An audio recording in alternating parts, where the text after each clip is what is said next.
adalah penilaian sebuah karya mengenai kelebihan dan kekurangannya, sehingga kita dapat menilai apakah karya tersebut dapat diberikan kepada penikmatnya. Unsur-unsurnya, yang pertama ada judul resensi, yang kedua identitas karya, yang ketiga keunggulan dan kelemahan karya tersebut, yang keempat kesimpulan.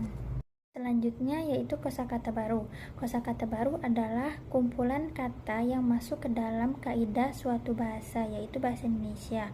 Kosakata baru dapat muncul karena sebagian alasan, diantaranya perkembangan teknologi, perubahan sosial, atau pergaulan dari bahasa lain atau bahasa asing. Contohnya yaitu yang pertama ada nyokap yang artinya ibu, yang kedua ada pulkam yang artinya pulang kampung.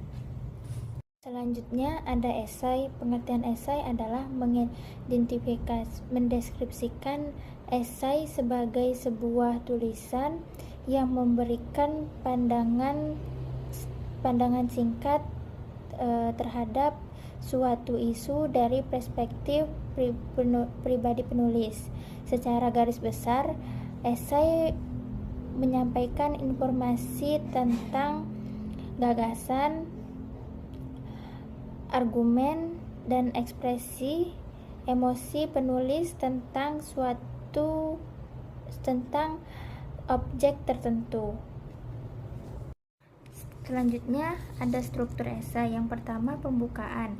Pembukaan biasanya penulis harus memperkenalkan topik yang akan dibawakannya, dan kalimat yang ditulis harus jelas dan singkat. Yang kedua ada isi. Bagian ini disebut sebagai tubuh-tubuh esai.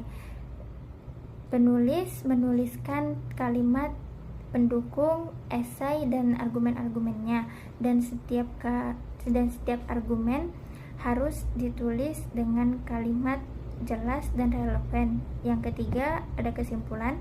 Untuk memberikan sintetis dan meyakinkan pembaca bahwa apa yang ditulis dalam esai itu benar dan valid.